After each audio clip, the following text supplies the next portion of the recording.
Pois bem, pessoal, vamos a começar, tudo bem? Eu sou o Wilson Furtado Roberto. Hoje eu vou palestrar sobre conciliação online e a proteção do consumidor na internet, tá bem? Eu sou doutorando em Direito Empresarial na Universidade de Lisboa, com orientação do professor Oliveira Ascensão. Eu já depositei minha tese, só estou aguardando a defesa da mesma. O tema da tese foi sobre contratos de distribuição e o comércio eletrônico em linha. Pois bem, qual o principal fundamento para que haja transações na internet? Segundo Cláudia Lima Marques, o principal fundamento é que haja segurança, pois se houver segurança, haverá crescimento do comércio eletrônico, pois é necessário para que a mesma cresça que o consumidor se sinta seguro, como também confiante com aquela loja virtual em que ele vai transacionar, tudo bem? Os pressupostos básicos, segundo o professor Manuel Baceno, é que a segurança e a confiança na acepção de certeza no cumprimento dos contratos é essencial à existência e ao funcionamento de qualquer mercado, principalmente no business to commerce, que é a loja comercial tradicional, que todo mundo está habituado a entrar, ou seja, aquela que o consumidor entra em qualquer loja e começa a transacionar, relação entre empresa e consumidor, business to commerce.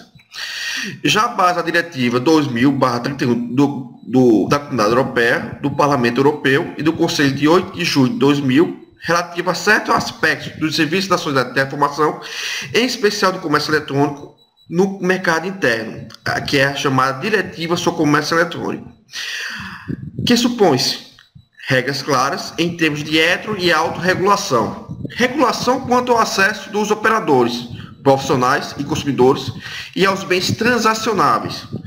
E os mecanismos de supervisão e resolução dos conflitos adequados à natureza do mercado em causa. Já o que é o comércio eletrônico? O comércio eletrônico é toda e qualquer operação em que tenha um meio eletrônico para que haja a concretização do contrato.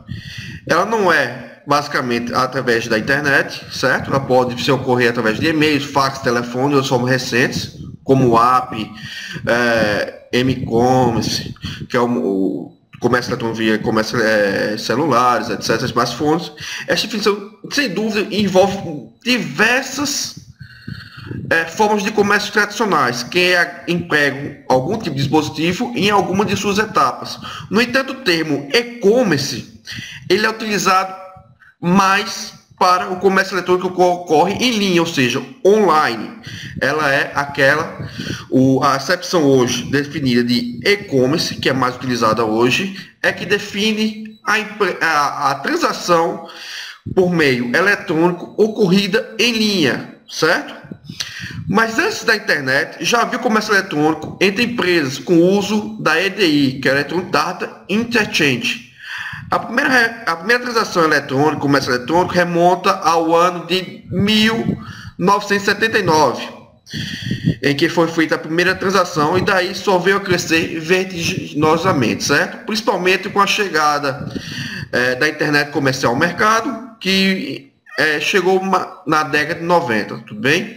E vem crescendo vertiginosamente ano a ano. Existe também uma diferenciação entre comércio eletrônico e contratação eletrônica.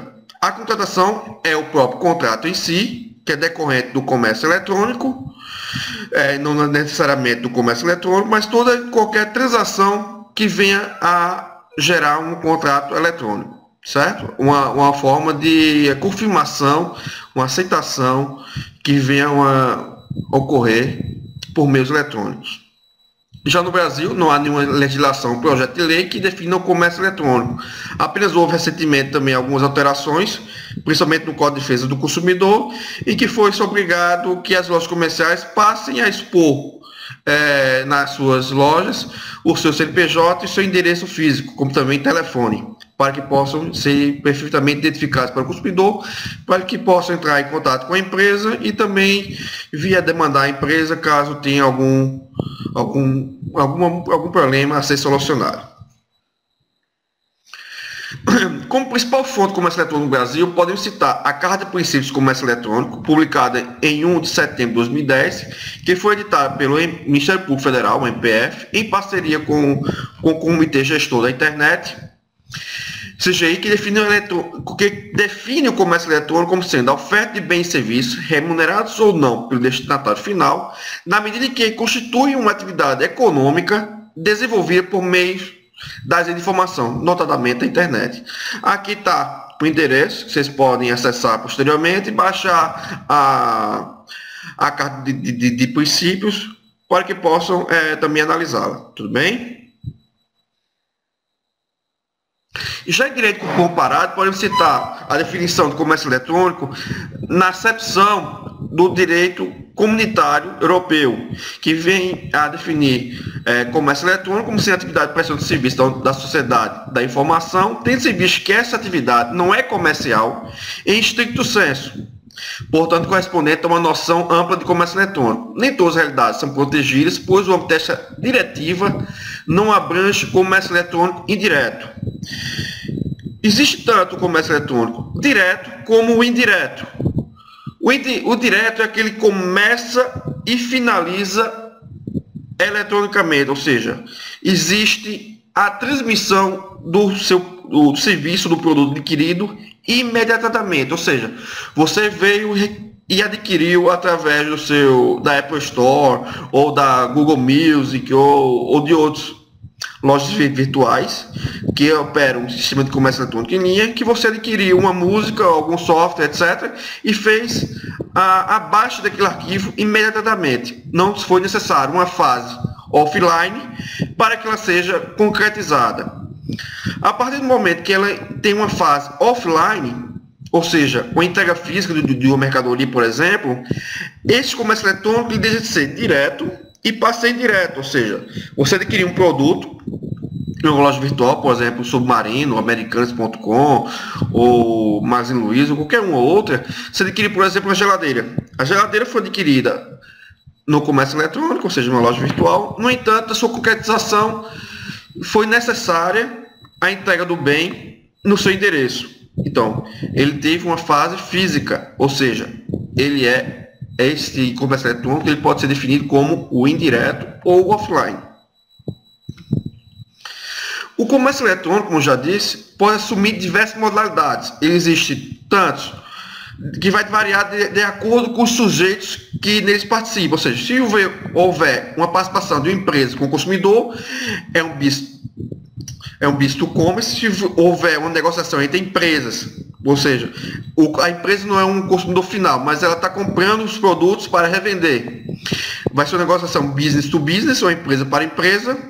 Existem também as hipóteses do consumidor para a empresa, ou seja, C2B, ou seja, você define o preço da empresa e passa como site de leilões, por exemplo, em que você fica dizendo qual o preço que você está apto a pagar por aquele produto. Isso é uma operação C2B. E já aquelas que você compra um produto em que haja uma negociação apenas entre civis, entre consumidores, é uma operação consumer to consumer, C2C. Os aspectos mais importantes, segundo as diretrizes do comércio eletrônico, publicadas pelo Ministério da Justiça em 20 de outubro de 2010, destacam-se a aplicação do direito de arrependimento, acesso a informações sobre o exercício de direitos, divulgação de informações sobre o fornecedor, proteção de privacidade, intimidade e dados pessoais, registro de pedidos e informações, regras para a confirmação do pedido, processo de resolução de conflitos e princípio de responsabilidade civil.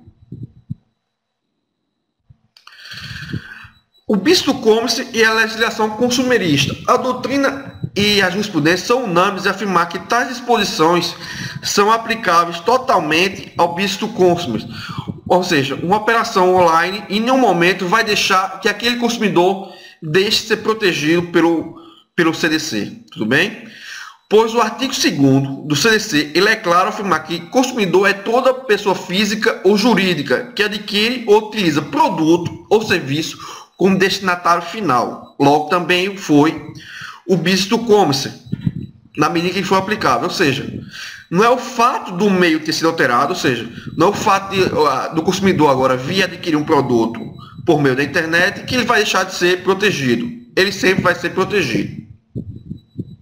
O projeto de lei da OAB de São Paulo, de data de 1999, especificamente quanto ao bis do Commons, afirma que em seu artigo 13, que se aplica comércio eletrônico as normas de defesa e proteção ao consumidor, ou seja, deverão os ofertantes, no próprio espaço que servir para o oferecimento de bens, serviços ou informações, disponibilizar área específica para fins do parágrafo anterior, de fácil identificação pelos consumidores e que permitam seu armazenamento da transmissão para fins de futura comprovação. Os serviços eletrônicos do ofertante deverão expedir eletrônica automática, a mensagem do remetente, confirmando o recebimento de quaisquer intimações, notificações ou correios eletrônicos dos consumidores.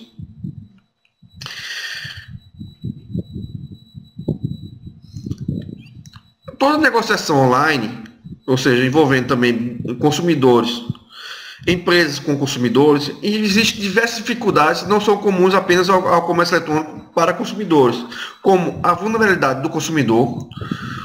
Pergunta-se também, muitas vezes, o consumidor na internet merece uma maior proteção? O documento eletrônico se equipara à forma escrita, como provar identidade das partes, uso devido de dados, o risco da compra precipitada e ver o produto apenas após a entrega, os sites de compra e leilões gratuitos e compra coletiva. A vulnerabilidade do consumidor. O consumidor é visto como uma parte hipossuficiente da relação, ou seja, ele detém, em tese, menos informações que o empresário, ou seja, a empresa, que tendo em vista que ele, de fato, não tem todo o conhecimento técnico daquele produto em tese. Não quer dizer que ele seja sempre vulnerável. Digamos, vamos dizer que um expert em informática saiba tudo, todas as nuances daquele produto que ele está adquirindo, ele pode até ter mais conhecimento que o próprio empresário.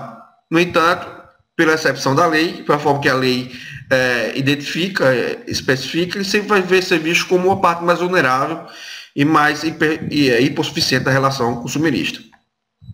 Indaga-se sempre, o consumidor da internet, ele merece uma maior proteção? Será que ele merece uma maior proteção que o consumidor offline? Como vou dizer um pouco mais à frente, ele tem alguns direitos que o consumidor offline não tem, como direito ao arrependimento em seus 7 dias, etc.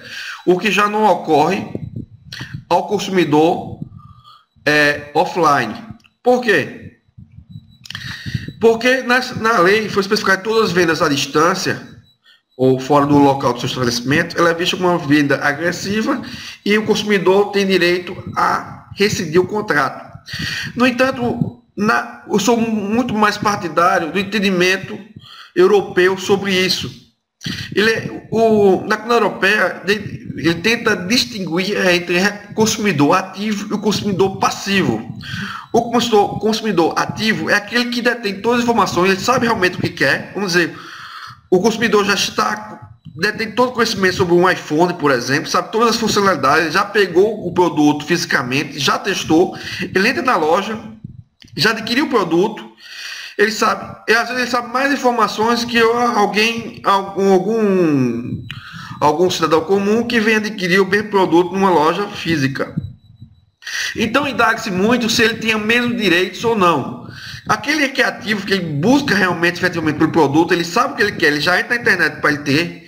Eu sou partidário do entendimento que ele não deveria ter o direito de se arrepender nos 7 dias, porque ele realmente sabe o que ele quer. O passivo é aquele, vamos dizer, ele entrou no site, ele estava no WhatsApp, ele estava em alguma conversa, em alguma navegação, ele começa a ser atingido, começa a ser bombardeado com ofertas que terminam gerando uma falsa necessidade, ou aquela necessidade daquele produto, naquele momento.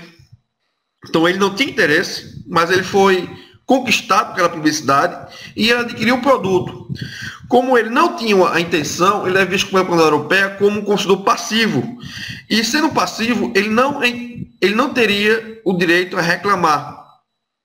E é isso que eu tendo até também equiparar isso aí, para de forma que a garantir também às empresas. uma maior proteção e também reduzir seus custos operacionais, até mesmo porque os consumidores também, as empresas reduzindo seus custos, efetivamente poderiam também reduzir os custos dos produtos e efetivamente o consumidor também será beneficiado com a redução dos preços. Porque a partir do momento que o consumidor tem o direito a reclamar e a cancelar, tem que ser alguns custos absorvidos pela empresa, como a devolução, o frete de ida e vinda. São diversos custos que terminam onerando a empresa e esse custo efetivamente é sempre repassado ao consumidor. Pergunta-se muito, o documento se equipara à forma escrita, o documento eletrônico em si, como provar? Existem diversas modalidades de documentos eletrônicos por si só. Vamos dizer, aquele documento que ele nasceu fisicamente e ele é digitalizado posteriormente, se ele for contestado, a prova dele, se o consumidor não tiver o original, ele perderá a validade, de acordo com o artigo 225 do Código Civil. Ele pode ser impugnado e perderá a validade probatória. Tanto é que a própria lei do processo eletrônico e tudo mais diz que o documento que é nascido fisicamente ele deve ser guardado para que eventual necessidade de análise pericial ele seja apresentado. No entanto, com base na medida provisória 2200, que instituiu a ICP Brasil, que instituiu a Estrutura de Chaves Públicas do Brasil, instituiu a certificação digital, e diz que o documento em que nascer eletronicamente através da utilização da certificação digital da ICP Brasil, ele terá validade plena e as partes não poderão repudiá-lo, não poderá contestá-lo. Então terá toda a validade jurídica necessária para utilizar tanto judicialmente como extrajudicialmente para provar fatos. Mas agora dizemos o seguinte, vamos dizer que você adquiriu um produto e tinha algumas especificações que no momento que você chegou a comprar posteriormente, aquele produto não veio ali atender a sua necessidade porque ele não preencheu todos os requisitos que estavam lá expostos no site. Como provar?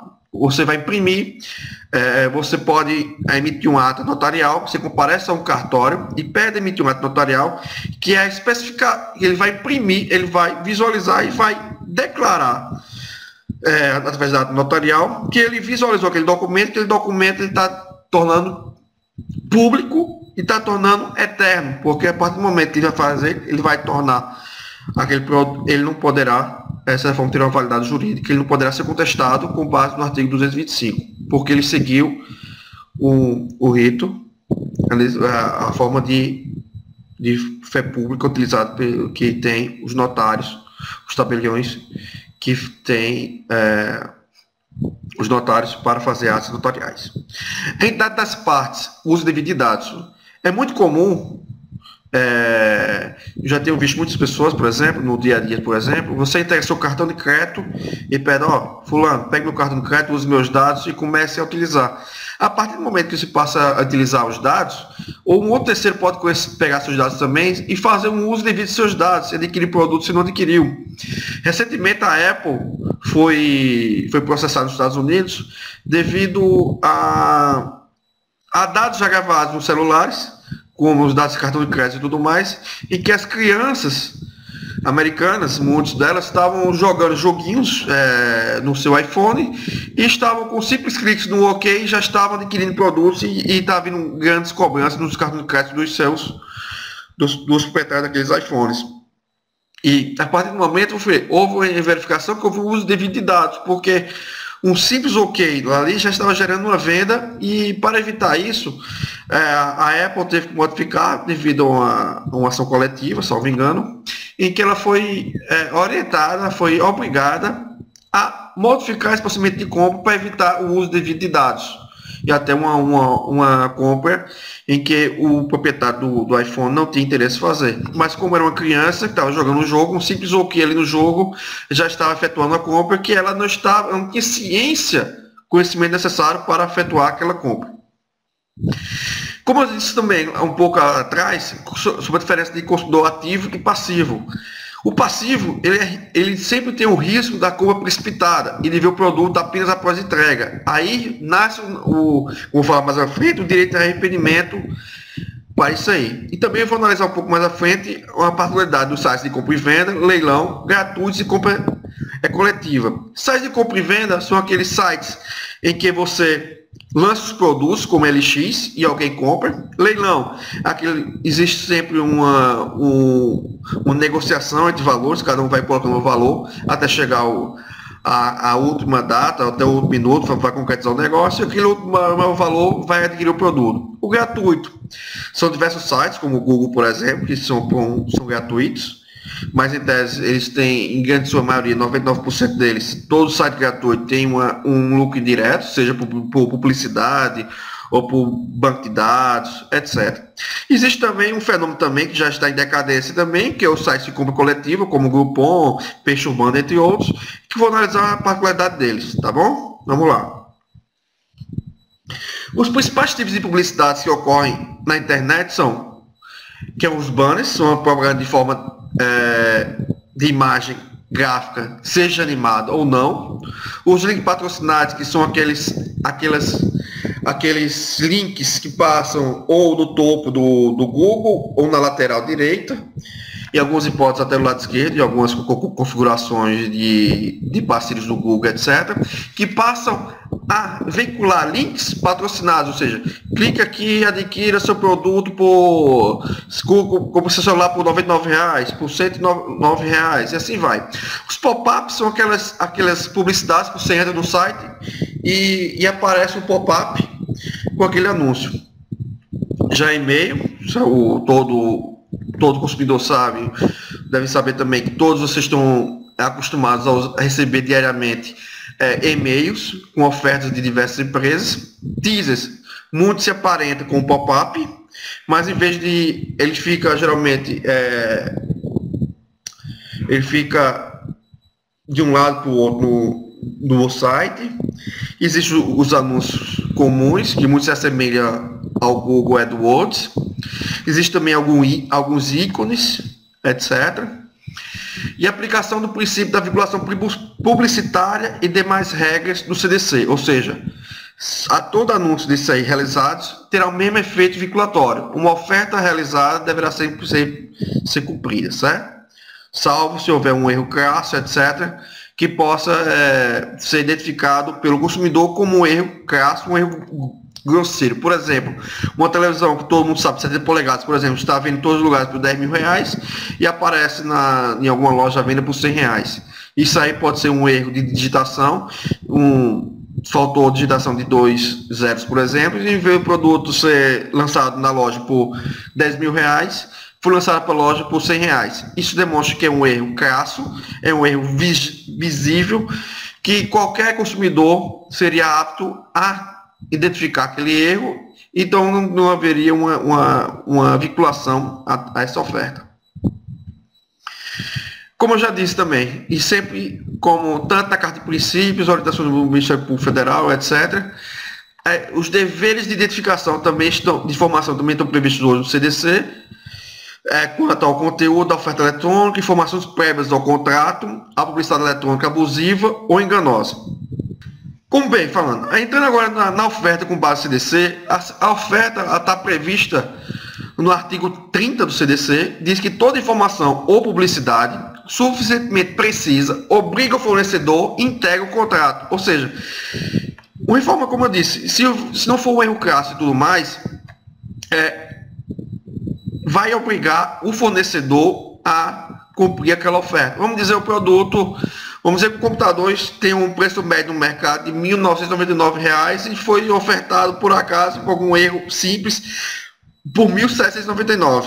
Como não foi um erro crasso, uma diferença de apenas R$ 200, confere uma margem normalmente de 10%, que geralmente é uma margem de desconto muito aplicada no comércio de 10%, não pode ser considerado como um erro grosseiro e essa oferta terá que ser cumprida.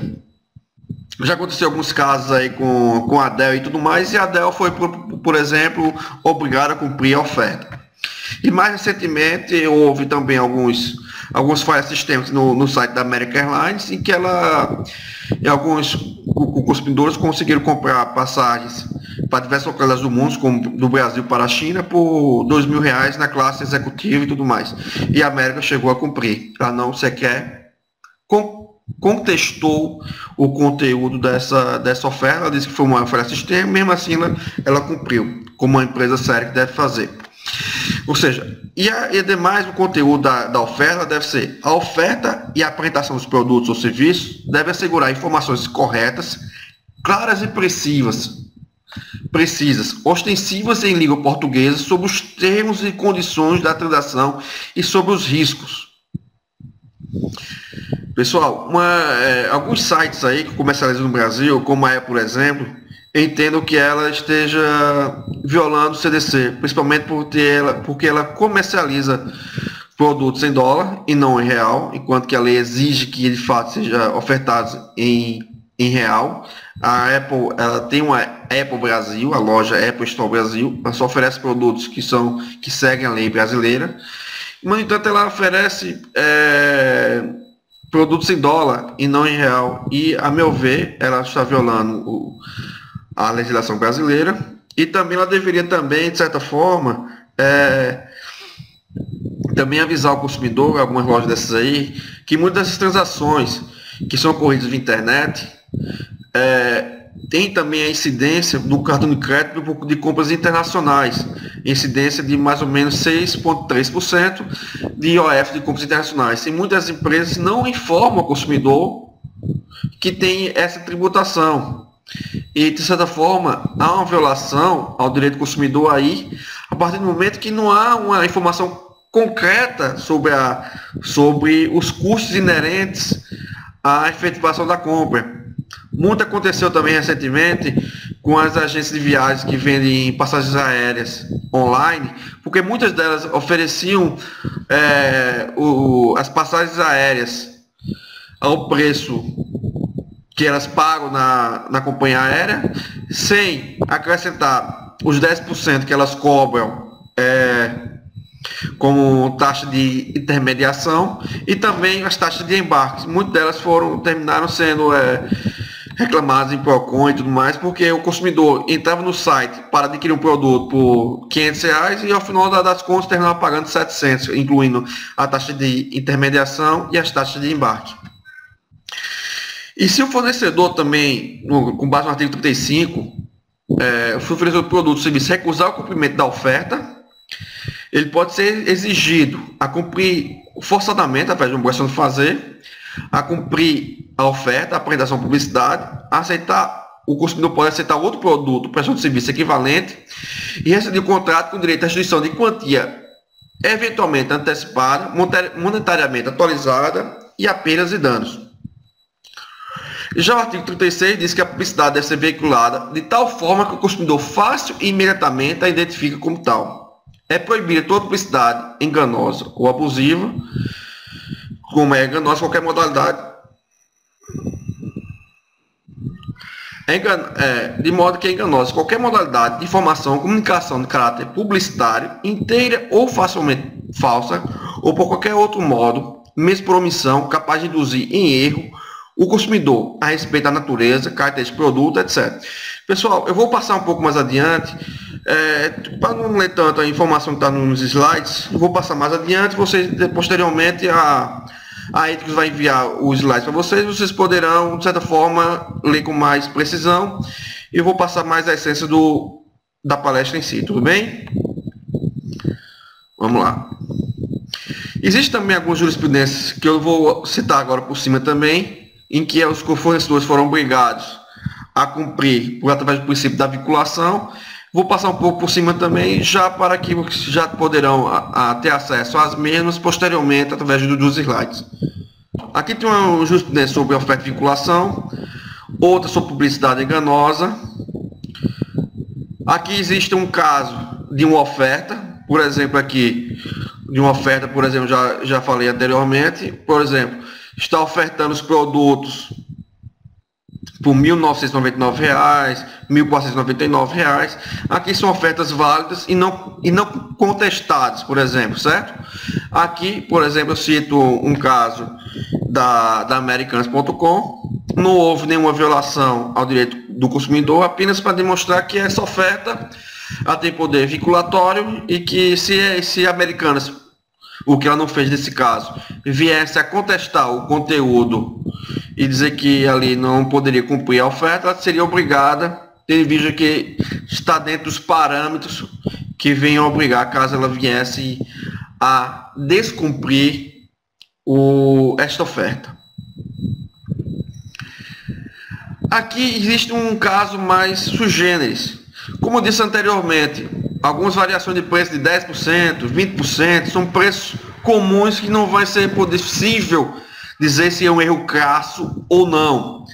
No entanto, com as lojas de ofertas, eu já entendo que há um efeito vinculatório, porque geralmente são desovas de estoques, produtos encalhados há muito tempo e tudo mais, e alguns produtos chegam de fato a serem comercializados, alguns serviços e produtos, até por 10% do valor de face que o mercado vive praticando. Nesse caso aí, eu entendo que não poderia ser alegado a hipótese de erro crasso, porque o site, ele já aponta aqui, como vocês podem ver, até 90% de desconto. Então, esse caso em si não seria apto a ser alegado uma desvinculação por erro crasso, certo? Nesses sites de compras coletivas. Nesse caso em si, eu não vejo como desvincular da oferta, mesmo que seja uma diferença gritante de preço.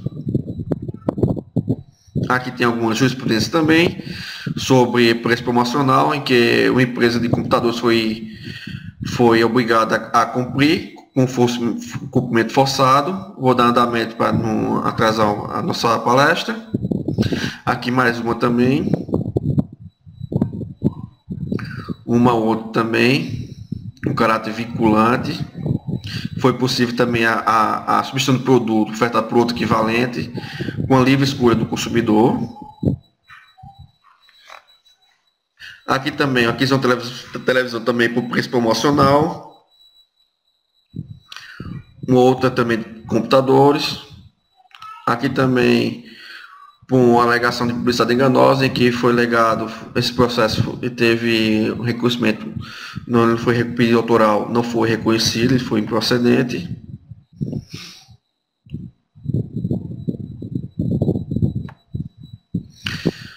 Pronto, como informações prévias ao contrato, nós temos alguns artigos que devem ser citados. Direito de informação, que está previsto no artigo 6º, inciso 3º do CDC. Informações claras, previsto tanto no artigos 30, 31, 46 e 54 do CDC. Informações necessárias que elevam o grau de confiança do consumidor. CNPJ, endereço da sede física, meios de contato, telefone, e-mail, endereço do armazém, com a forma que é arquivado o contrato eletrônico. Vamos lá. E algumas instruções sobre como será o arquivamento do contrato eletrônico, sistemas de segurança utilizados na loja virtual. Ao final, eu vou falar um pouco mais sobre a segurança, vou falar sobre a certificação digital e os meios e como se garantir. Algumas empresas de comércio eletrônico, elas tendem a depositar o contrato em cartórios de registro de documentos. Você pode ver que alguns contratos eletrônicos, para garantir uma maior confiança e maior transparência para o consumidor, a partir do momento que você lá no início do contrato, lá no início do contrato, geralmente eles colocam lá: esse contrato foi registrado no cartório de documentos da cidade de São Paulo, por exemplo, no 12º cartório de documentos, por exemplo. Se assim tiver, desde a data 10/1/2000, por exemplo, 2010, etc. Vai demonstrar, de certa forma, maior segurança para o consumidor. E muitos deles também, a partir do momento que o consumidor adquire o produto, tem a concretização da compra, ele recebe também uma cópia do contrato no seu e-mail. O direito ao arrependimento. Todo consumidor que adquirir um produto através do comércio eletrônico, apesar de eu discordar em alguns pontos, desde que ele seja consumidor ativo ou passivo, ele vai ter o direito de exercitar esse direito dentro de 7 dias.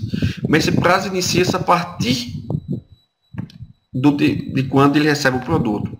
No entanto, eu não acho aplicável este dispositivo do artigo 49 quanto aqueles produtos que são são consumíveis imediatamente. Vamos dizer, por exemplo, você adquiriu uma música, você conhece aquela música, adquiriu, você já usou 1, 2, 3, 4, 5 dias, e por si só, como você já utilizou a música e ela é um arquivo eletrônico, aí por si só eu não vejo direito de se arrepender, porque você já consumiu o produto, você já está usando o produto.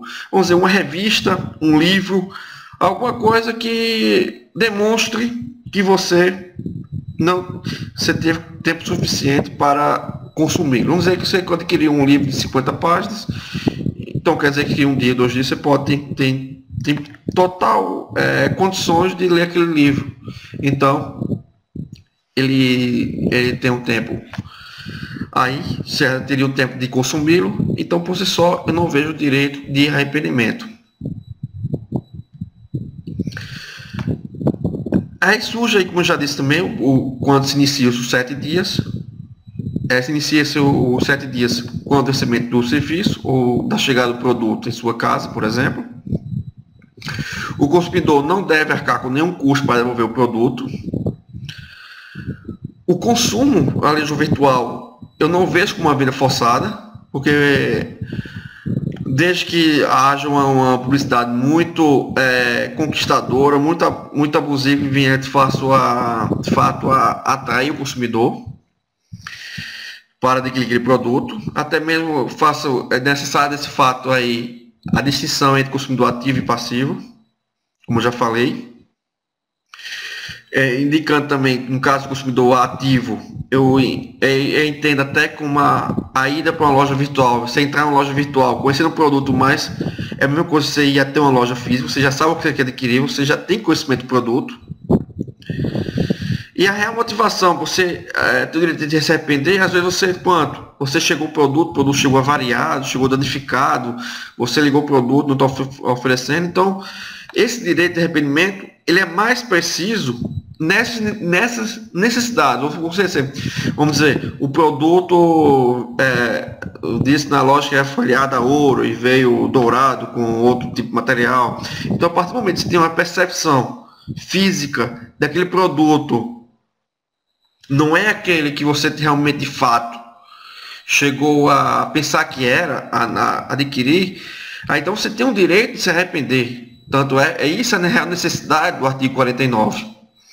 No entanto, eu vejo um pouco abusiva também esse tipo de produto quando o produto for personalizado. Vamos dizer que você entre numa loja que faça impressões de camisetas com fotos pessoais. Você mandou uma foto com seu marido, com sua esposa, etc. Aquela empresa imprimiu na camiseta, ou na camiseta polo, etc., aquela foto na camiseta. Aquele produto ele não vai poder mais revender para ninguém. Se o produto de qualidade, a qualidade estiver comprovada e tudo mais, eu vejo o direito de arrependimento, de certa forma, uma forma de prejudiciar o mercado, principalmente para esse tipo de produto. Até mesmo, vamos dizer, impressões de qualquer tipo de material que venha a sofrer uma personalização com seu nome e tudo mais. Aquele produto foi personalizado, se tiver todo dentro daquelas características que você realmente adquiriu, você sabe da qualidade, a qualidade atendeu e tudo mais, você cancelar aquele produto, a empresa vai ter um triplo prejuízo, ele vai pagar o frete de ida, devolução, ainda mais arcar com a personalização do produto. Eu entendo isso, que só há uma majoração dos custos da empresa sem trazer até mesmo prejuízo para o consumidor. Por quê? A partir do momento que a empresa tem muitas devoluções e produtos personalizados, termina aumentando vai gerar um encarecimento daquele produto, porque a empresa vai ter que repassar aquele prejuízo de um produto para os demais produtos. E outra coisa também, a partir do momento que a caixa é aberta, algumas empresas dizem que você não pode devolver aquele produto, porque o produto já foi utilizado. E alguns produtos, por exemplo, como CD Play, como CD-ROM, DVDs, etc., tem entendo que a partir do momento que você abriu a caixa e passou a executar o produto, e o produto executou perfeitamente, Você já consumiu o produto, você de fato não teria mais o direito de devolução. No entanto, com alguns outros produtos que você não pode ter contato com ele, com a abertura da caixa, como a geladeira, a televisão, etc., tem até que você tenha o direito, certo? Mas outros produtos que você já conhece e tudo mais, que músicas todo mundo de um artista especial, etc., você já tem um prévio conhecimento daquele produto. Bem?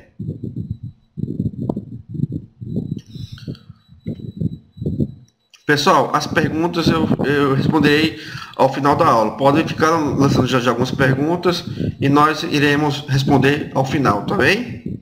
Só para não atrasar a palestra.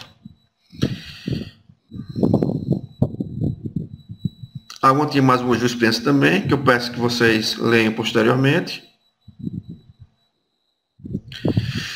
Existe também a utilização nos contratos de adesão as cláusulas contratuais gerais, que são chamadas também nos contratos guarda-chuva, né, que tem o quê? As cláusulas que tem já o conhecimento prévio sobre utilizar diversos com contratos e não há alteração de um contrato para outro. Todos os contratos são redigidos com todos os contratos de adesão, se você aceita ou não em aderir àquele contrato. Ele é confeccionado com cláusulas contratuais gerais. As cláusulas já vêm da empresa e o consumidor, não vai poder alterar. Ou seja, ou você aceita ou não aceita. Não existe a opção de alterar o conteúdo destas cláusulas, certo? São chamadas cláusulas contratuais gerais. E muitas das cláusulas contratuais gerais devem ser observadas também que muitas delas são abusivas, que alguns contratos, por exemplo, podem prever, por exemplo, o direito ao não arrependimento em 7 dias. Isso aí por si só será reconhecido judicialmente, caso seja necessário, que a cláusula é abusiva. O CDC prevê alguma regra específica para cláusulas contratuais gerais? Não. Mesmo o CDC não prevendo, o consumidor pode ser vinculado ao contrato com base no artigo 46 do CDC, e as cláusulas serão sempre interpretadas por consumidor, favoravelmente aos consumidores, de acordo com o artigo 47 do CDC. No entanto, quanto às cláusulas, essas cláusulas contratuais gerais, existe uma previsão no novo Código de Processo Civil, no novo Código Civil, desculpa, exatamente porque tantos estamos falando atualmente sobre o NCPC, acabou escapulindo aí, mas na verdade é o novo Código Civil, nos artigos 423 e 424. Existe a proibição de cláusulas abusivas nos contratos de adesão e as cláusulas que foram reconhecidas como abusivas, elas são declaradas nulas, de acordo com o artigo 51 do CDC. O que ocorre se o consumidor receber um produto sem querer, ou até mesmo a pressão de um serviço? Todo consumidor, se ele receber algum produto ou serviço que ele não requereu, ele poderá devolver ou poderá ficar também de forma que ele não foi obrigado a contratar. Ou seja, o legislador dispôs na seção de prática abusiva do consumidor, em seu artigo 39, inciso terceiro, que é vedado ao fornecedor de produto ou serviço enviar ou entregar ao consumidor, sem solicitação prévia, qualquer produto ou fornecer a qualquer serviço. Muito aconteceu isso com o cartão de crédito.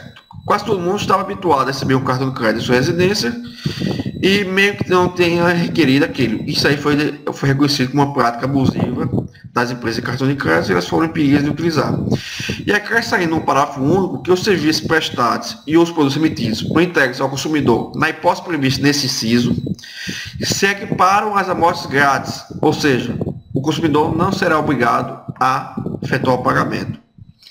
O legislador brasileiro ainda veda, no artigo 39, inciso 4º, a execução de serviços sem prévia elaboração do orçamento e autorização expressa do consumidor, ressalvados decorrente de práticas anteriores entre as partes, ou seja, a empresa, a CCZ, só poderá efetuar o serviço se houver a aprovação prévia do orçamento. Bem, E se o consumidor devolver o produto, deve ser ressarcido os valores pagos relativos à oferta e evolução, tendo em vista que não deu causa ao envio desses produtos. Além do mais, o parágrafo único do artigo sobre dizer que pode o consumidor ficar com o produto sem ter a obrigação de pagar por se comparar a uma amostra grátis.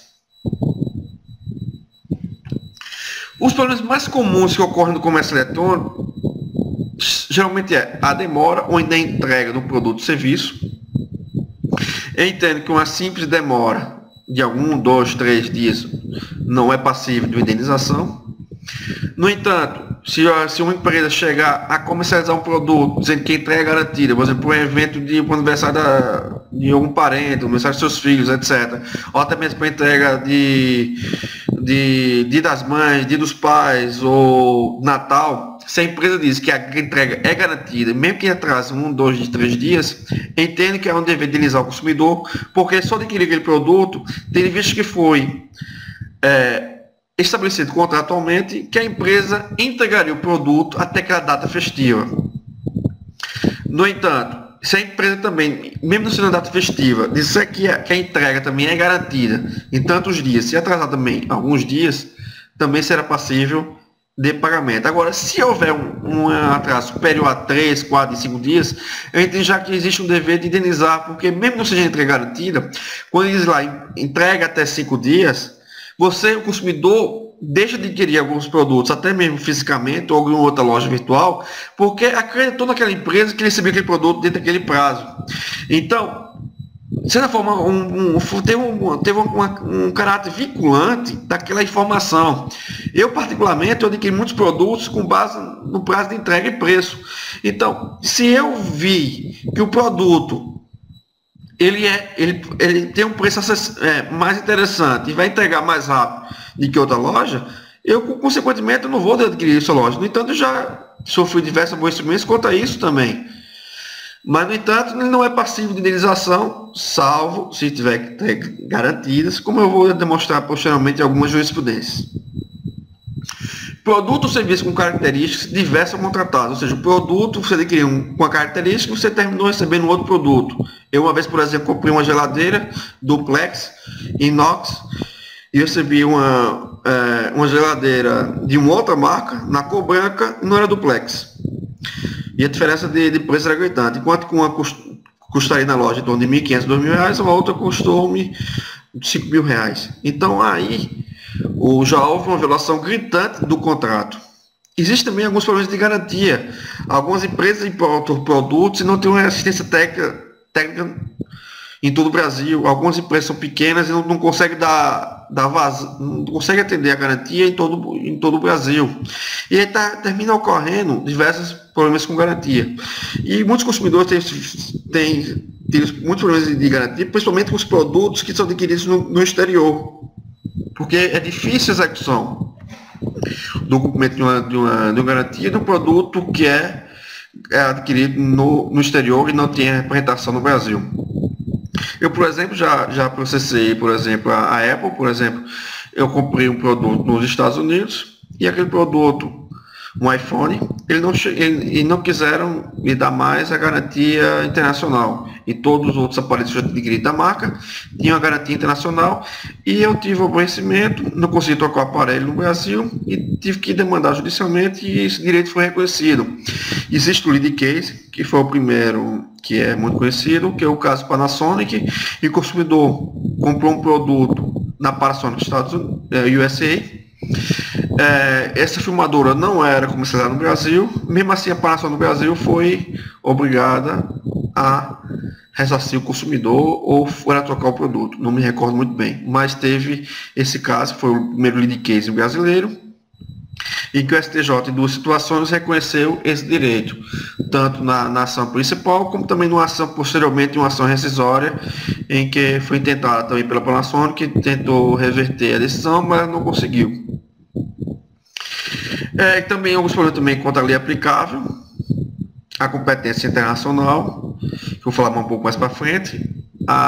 Existem algumas dificuldades também em localizar a sede da empresa, muitas delas não colocam o endereço na loja virtual, apesar de ser uma obrigação hoje.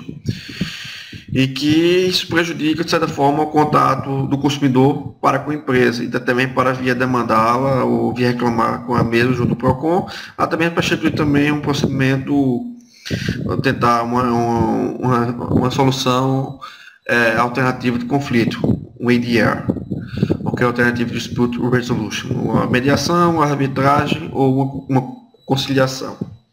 Existem também alguns problemas com sites intermediários em relação à responsabilidade deles quanto a site de leilões, classificados, compra e venda, compras coletivas. Vou falar um pouco mais à frente. Vou falar logo agora. Esses sites, problemas com sites intermediários, existem alguns casos. O Mercado Livre, por exemplo, o site de leilão, ela é obrigada a prestar o dever de garantia, entrega e tudo mais. Entendo que naqueles sites em que existe um cadastro prévio, existe uma análise, existe uma pontuação e tudo mais, em que o consumidor adquire aquele produto, dizendo que é um vendedor qualificado e que é uma compra garantida no Mercado Livre, por exemplo, ou qualquer outro site de leilão, aí de certa forma, há uma obrigação de também o site de leilão prestar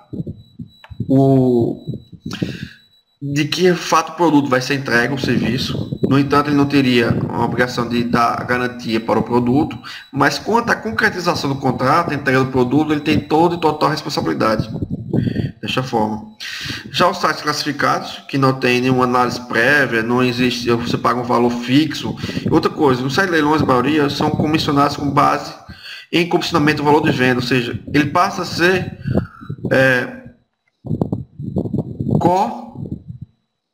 precisa ser sócio da relação da empresa da relação comercial. Ele está ganhando de acordo com o quantidade maior de vendas, e quanto maior o valor ofertado no produto. Então, de certa forma, aí também existe uma vinculação, o que diferencia um pouco mais dos sites classificados de compra e venda, porque os sites de compra e venda classificados, principalmente como LX, você estipula o preço e você paga só o valor daquele anúncio para ser destacado, mas ele não tem um ganho com base no valor do produto e nem pela quantidade que é vendido aquele produto. Alguns sites são assim. Compra e venda são sites, como o Mercado Livre também pode ser um compra e venda, ele oferta o produto, ele também vai ter responsabilidade nesse fato aí, que ele vai ter um ganho. Isso aí ele vai qualificar o vendedor e tudo mais. E as compras coletivas, eu entendo que todos os casos devem ser, são corresponsáveis, são sócios de operação. Por quê? Porque quem faz a coleta, quem faz lá tudo isso aí, o cadastro prévio, toda a análise, tudo isso aí, são os sites de compras coletivas, como o Groupon, Peixe Urbano, etc. E muitas dessas empresas terminaram tendo diversos prejuízos no mercado de consumo, porque muitas delas se tornaram corresponsáveis pelos danos, porque muitas delas não analisaram previamente as empresas. Eu presenciei um caso envolvendo um site de leilão, em que vendeu, acho, 1.000 pacotes para Buenos Aires, salvo engano, e a empresa faliu, e o site de leilão teve que cumprir a oferta, teve que receber aquele valor que foi recebido, mas por sorte do site, esse dinheiro aí não tinha sido repassado para a empresa. Então, teve que arcar com grande prejuízo, porque teve que pagar, em vez do valor que ela recebeu, foi X, mas teve que pagar X mais Y, porque aquele valor, aquele pacote, foi muito abaixo do valor efetivamente sendo cobrado. Existe também uma grande dificuldade, em alguns casos, com o meio de pagamentos via internet. Existe possibilidade também de alguns gateways que não são muito seguros, de haver uma clonagem dos seus dados de cartão de crédito. Há 1 ano, 2 anos atrás, houve um caso aí também do vazamento de dados de cartão de crédito daquela loja Target, que é uma das maiores empresas dos Estados Unidos de venda de produtos. Está uma das maiores redes de magazines dos Estados Unidos. E houve um grande prejuízo, porque muitos dos seus consumidores tiveram seus dados violados e tiveram acesso aos cartões de crédito. Foi aí a partir do momento em que os cartões de crédito nos Estados Unidos começaram a ser modificados e visto essas sucessivas invasões de sites, como houve anteriormente na PlayStation Network, PSN, que houve também, mesmo caso também, que houve vazamento de diversos cartões de crédito. Então passou-se a modificar o uso de cartão de crédito para o uso de magnético para os cartões com chip, que são muito mais seguros, já que necessita da presença do cartão e também de a utilização de um PIN code, geralmente de 4 a 6 dígitos. E outro também muito comum também é o uso devido de dados para aquisição de produtos através principalmente com a clonagem de cartões. Por exemplo, eu fui recentemente para os Estados Unidos há 1 ano, 2 anos. Eu fiz algumas compras lá e depois de voltar para os Estados Unidos, meu cartão foi clonado e meu cartão basicamente teve 10 mil reais de gastos. O cartão, reclamei o cartão, eles conseguiram me devolveram uma parte e uma outra parte eu tive que contestar judicialmente e eu tive ganho dessa ação porque o juiz entendeu que de fato houve um abuso, que eu fui alvo de uma clonagem e o seguro e o cartão de crédito estavam querendo que eu pagasse aquele valor que eu não reconhecia, até mesmo porque não foi utilizado o meu código numérico, meu PIN code. Então, de certa forma, houve o dever do banco em me ressarcir. Aqui tem alguns exemplos de jurisprudência. Começa aqui o uso devido de dados de documentos para contratação, ou seja, comete dano moral e tem que reparar a empresa que aceita contratação por meio eletrônico sem criar sistema de conferência dos dados que são fornecidos, preferindo correr os riscos que são de todos conhecidos. Então, o uso de dados indevidamente é um dos problemas mais comuns que acontece na internet. Um mero atraso na entrega, não existe um dever de indenizar, como eu já disse. Aqui houve um cancelamento de um produto, mesmo assim houve inadimplemento por parte do vendedor e a persistência da cobrança do cartão de crédito foram condenados. Aqui foi na oferta do site dizia que a garantia do ar-condicionado era de 3 anos, ou seja, 36 meses, enquanto que eles queriam que a garantia fosse apenas de 3 meses. No entanto, o consumidor provou que no site estava provando que a garantia que ele estava lá especificada era 36 meses e não 3 meses. Uma dificuldade também com o sistema de pagamentos, em que houve a falta de autorização por parte da compra, apesar do cartão de crédito haver limite suficiente para efetivar a compra. Aqui pergunta-se muito também se é possível afastar a aplicação do Código de Defesa do Consumidor nos contratos internacionais de consumo. Não é possível afastar a incidência do CDC porque ela é uma norma de ordem pública, certo? E estabelece no artigo, o presente Código estabelece normas de proteção e defesa do consumidor como de ordem pública e social, nos termos do artigo 5º, inciso 32, 170, inciso 5º da Constituição Federal e artigo 48 de suas disposições transitórias. Observe também que alguns dizem que é uma norma de aplicação imediata, no entanto, a aplicação não é uma aplicação de norma imediata, tendo em vista que, se você adquirir um produto que houver uma legislação consumerista mais favorável em outro país, será aplicado o direito mais favorável ao consumidor. Por exemplo, se você adquirir um produto em Portugal, o direito de arrependimento em Portugal é de 14 dias. Então, se adquirir um produto a partir do Brasil, nem Portugal, o consumidor terá o direito de rescindir de arrependência em 14 dias, e não em 7 dias, como prevê o Código de Defesa do Consumidor, por ser uma norma mais benéfica ao consumidor. Tá bom? Mas, no entanto, isso será aplicável não somente à parte mais favorável. Será aplicado o direito brasileiro, complementando-se com a parte mais favorável da lei alienígena. As partes podem eleger o foro no contrato envolvendo consumidores? Não podem. Se eleger, o consumidor poderá demandar tanto no foro eleito, como também no foro do seu domicílio, tá bom? Espera aí um segundo só. Ele foi substituído pelo artigo 21. Eu tinha alterado esse slide, mas eu acho que passou batido. Mas vamos lá. Ele foi substituído pelo artigo 21, que compete com a autoridade judiciária brasileira processar e julgar as relações em que o réu, qualquer que seja a sua nacionalidade, estiver domiciliado no Brasil tiver de ser cumprida a obrigação, o fundamento seja fato ocorrido ou praticado no Brasil. Parágrafo único. Para o fim disposto no inciso 1º, considera-se domiciliado no Brasil a pessoa jurídica estrangeira que nele tiver agência, filial ou sucursal. Então, pessoal, se tiver qualquer representação que seja, será suficiente para que tenha competência em território brasileiro. Tudo bem? Como a obrigação foi cumprida no Brasil, ou seja, o produto foi entregue, o produto foi executado no Brasil, então sempre será competente a Justiça brasileira para conhecer de uma demanda consumerista. Que se adquirir um produto nos Estados Unidos, mesmo seja no comércio eletrônico direto, e existiu a baixa e a recepção do produto foi aqui. Então a concretização do produto, o cumprimento da obrigação terminou se ocorrendo no Brasil. Tá bem? Foro de eleição, competência, contrato de adesão, diz que essa cláusula é nula, certo? Os dados reconhecem a nulidade de ofício e dá-se como absoluta a competência, afastando a incidência da súmula 33 do STJ. Como definir o local do cumprimento da obrigação do comércio eletrônico direto?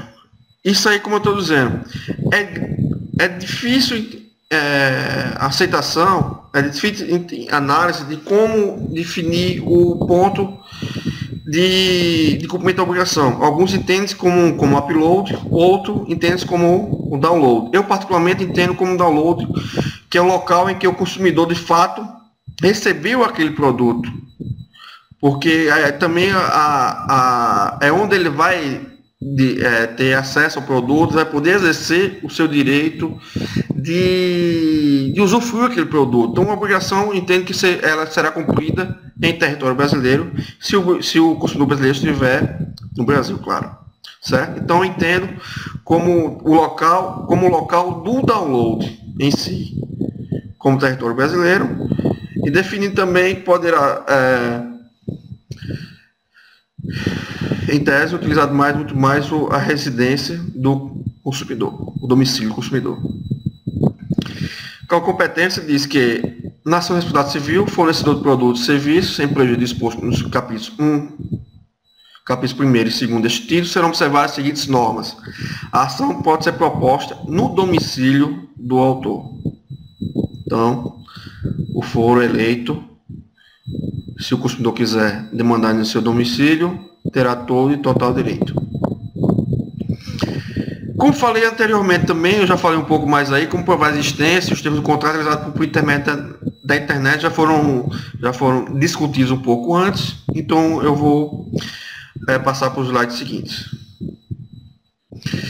Então, existem alguns meios alternativos de resolução, né? Como eu já disse, tem a arbitragem, tem a mediação e a conciliação.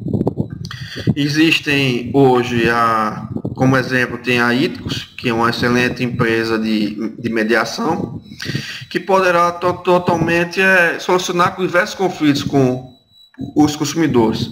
Lembrando também que a arbitragem não pode ser utilizada para limitar direitos e garantias previstas de defesa do consumidor. Existem diversos sites hoje também, particularmente eu tenho um site também, que é o denuncio.br, eu sou o fundador, quem tomo conta dele também, que é um site de reclamação de consumidores. Os consumidores lançam as suas reclamações, ele tem o direito também de ali haver uma maior aproximação com o consumidor e com as empresas, que um consumidor que chega já ao denuncio, por exemplo, vai reclamar de alguma compra, ele já tentou todos os meios de solução com a empresa, mandou e-mail, já ligou, etc., já se irritou, e ele vai para o site, por exemplo, o site automaticamente dispara para a empresa um e-mail, e a empresa já para aquele momento já passa a tentar um meio de conciliação. A partir do momento que ela recebe o e-mail, ele já passa automaticamente a já tentar conciliar com o consumidor para que aquela reclamação seja solucionada. E a taxa de êxito é magnífica, tanto é que eu recebo e-mails diariamente, pessoas desativando as reclamações, dizendo que a partir do momento que a empresa fez a reclamação, que aí o consumidor fez a reclamação contra a empresa já entrou em contato isso é o mais interessante, é que a empresa hoje, ela deve tomar precauções também para não cair também em mais qualificações de sites de reclamações de consumidores, como Denuncio, existem outros também, como também cair na boca do consumidor que reclama também no Twitter, Facebook, Instagram, etc. Porque um consumidor bem atendido, ele vai ele vai divulgar a sua empresa para 1, 2, 3, 4 pessoas. Ele vai com as pessoas mais próximas. Um consumidor irritado, ele vai se lembrar sempre da sua irritação e vai chegar a 10, 20 pessoas. Então, é muito melhor você tratar bem o consumidor desde o início, de forma a solucionar esses conflitos, porque hoje eu não vejo mais o consumidor como 2.0, é um 3.0 já. Ele tem um site de consumidores, tem todas as redes sociais, ele tem diversos meios hoje de forçar uma conciliação, uma mediação e até mesmo tentar uma arbitragem online, de modo a dirimir esses problemas, tentar solucionar da melhor forma, ter uma forma alternativa e muito mais rápida e sem custos puramente. Por exemplo, no Denuncio. O Denuncio você pode entrar, fazer reclamação, a empresa já recebe, não paga nada, o consumidor também não paga nada, e já tentam, a partir daquele momento, fazer a conciliação. Se não entrar numa conciliação, o consumidor pode, posteriormente, vai ter a possibilidade de dar uma pontuação negativa, a empresa vai passar a ser pontuada pela empresa como uma empresa regular, uma empresa confiável, não confiável, e aí, de certa forma, terá um grande valor para o mercado. Pois bem, pessoal,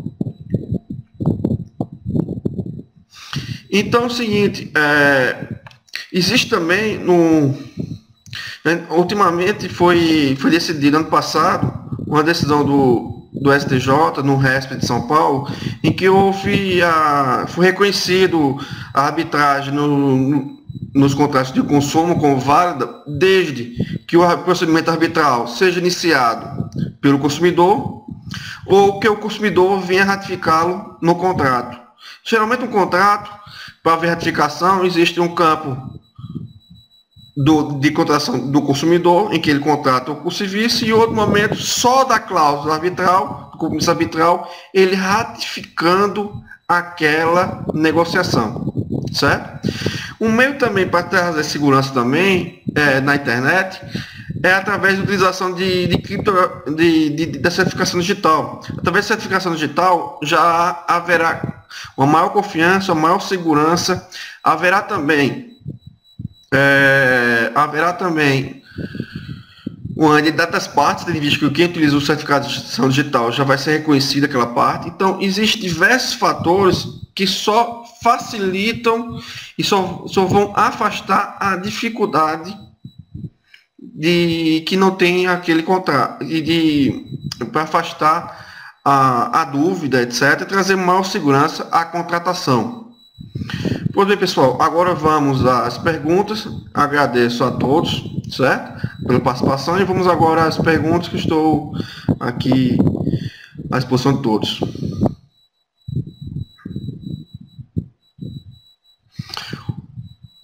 Ô, Roque, vamos lá. Quanto à sua primeira pergunta aqui, tem uma pergunta aqui de que, Dr. Wilson, quando se escreve até, isso não dá uma margem de flexibilização na negociação, bilateralmente falando? Eu sei, essa pergunta ele veio quando está falando sobre os casos de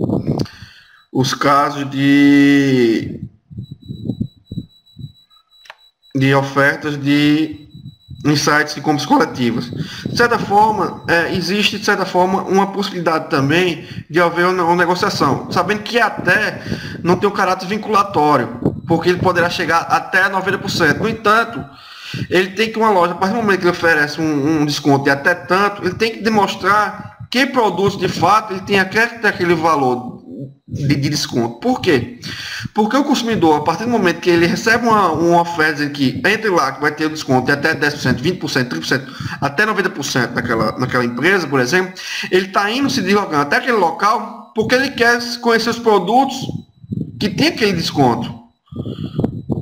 Então, se a empresa diz que tem que demonstrar que de fato teve, e se eles encerrarem, tem que pelo menos demonstrar. Por exemplo, ano passado na Black Friday teve um supermercado aqui em João Pessoa, por exemplo, em que foi autuado pelo Procon porque houve preços anunciados de uísques, por exemplo, por metade do preço, salvo engano, etc. E estavam à disposição, estavam dizendo que os produtos já tinham sido esgotados.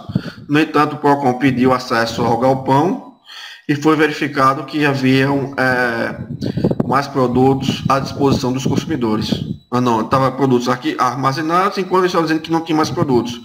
Então foram autuados, de modo que estavam dizendo que tinham fizeram uma oferta, teve um caráter vinculatório, dizendo que os Black Friday são descontos consideráveis. No entanto, houve isso aí, e eles foram obrigados a cumprir. Bem? E quando você não recebe o produto comprado e não consegue contatar o vendedor, qual a alternativa? Como solicitar a devolução do dinheiro que foi depositado? O grande problema do como não consegue contatar o vendedor é por isso que eu indico a utilização de alguns gateways de pagamentos seguros, como o Mercado Pago, como o PagSeguro, como o Moip, como diversos outros, o PayPal, etc., que você pode, através desses gates de pagamento, caso você não receba os produtos dentro do prazo de 15 dias médio, você tem a possibilidade de abrir e fazer entrar numa mediação de conflitos, dizer que aquele produto não foi recebido e pedir a devolução do dinheiro. Isso é uma maior garantia para o consumidor. No entanto, lembrando que se o gate liberar o dinheiro depois que o consumidor só reclamou depois de 15 dias, o consumidor ficará num prejuízo. No entanto, existem diversas modalidades que eu utilizo. Existem diversos sites hoje de pesquisa de CNPJs, etc., que facilitam muito a minha vida no dia a dia. Você pode pegar o CNPJ e fazer as buscas. É sempre indicar você, antes de comprar um produto, faça uma pesquisa nos sites de consumidores, como Denuncio, Reclame Aqui, etc. Existe também a possibilidade de consultar em nome de quem está registrado os domínios. Se os sites forem internacionais dos Estados Unidos, você pode consultar no ruiz.com. Você pode consultar também no registro.br para sites com terminação .br, etc. Então, você tem que se precaver ao máximo possível. Recentemente, um cliente meu teve dificuldade. Ele entrou no site de leilões de carros e comprou 2 carros, sendo um estava com o motor batido e o outro estava com diversas avarias. Então, ele foi depois verificar nas diversas empresas, nas diversos sites de reclamações de consumidores, ele viu diversas reclamações. Ele disse: Will, se eu tivesse visto anteriormente, até com base agora, até mesmo foi uma entrevista que eu dei na uma TV local, e ele assistiu e ele foi ver, com base nessa entrevista que eu dei, ele foi consultar os sites consumidores e ele viu diversas reclamações. Se ele tivesse se utilizado disto antes, ele não teria tido esse tipo de prejuízo. Pois bem, pessoal, tem mais alguma pergunta?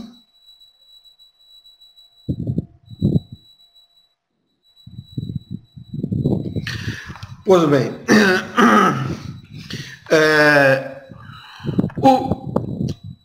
a certificação digital, pessoal, funciona como um RG virtual, ou seja, é um arquivo digital que passa a reconhecer quem é que está na utilização daquele documento, ou seja, você passa a ser reconhecido digitalmente como você passa a ser reconhecido, certo?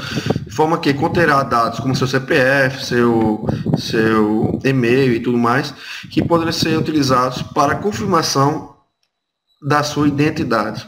Até mesmo porque para a emissão do certificado digital pressupõe-se de diversos requisitos, como a validação pessoal, tem que apresentar alguns documentos, um documento de identificação, que é muito utilizado hoje, o CSNH, que é um documento menos vulnerável, tendo em vista que ele é possível de se verificar sua autenticidade através do site do Denatran.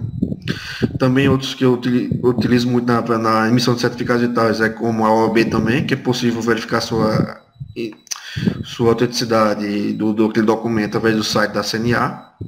Então, basicamente, é um dispositivo, é um arquivo digital em que vai funcionar para identificar a pessoa que utiliza, certo? Existem diversos certificados digitais, existem certificados digitais para pessoas jurídicas, existem certificados digitais para notas fiscais, eletrônicas, existe certificado para pessoa física e tudo mais. E certificados digitais é muito hoje comum, hoje principalmente no mundo jurídico, quase praticamente 100%, 99% hoje já utilizam, tanto por causa do processo eletrônico, como também dos advogados. Não chega a 99%, mas uma grande parcela hoje já está utilizando. Acho que 70% de fato já utilizam. Aqui mesmo, em João Pessoa, todas as varas cíveis e juizados já são digitalizadas, apenas as penais ainda que não.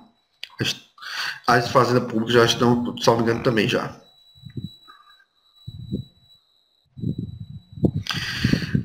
Existem basicamente duas modalidades muito comuns que são utilizadas na certificação digital. Existe tanto um arquivo, que é o A1, que você pode replicar quantas vezes você desejar aquele arquivo. E existe o A3, em que ele é gravado em dispositivo de segurança, como esse SafeNet aqui, ou no GD também, em que é o tipo A3, certo? Essa certificação digital, aqui tem o meu, está vinculado ao meu CPF, certo? É um eCPF em que eu utilizo para assinar meus processos judiciais, como também eu utilizo muito para assinar contratos, para prestar declarações, assinar procurações, etc. Diversas declarações que fazem necessárias a utilização de certificação digital. Pois bem, pessoal, eu posso ser contatado através dos juristas. Meu endereço está aqui, é wilson@juris.br, o site é juris.br e meu site profissional é wilsonroberto.br. Até mais, tchau, boa noite, pessoal.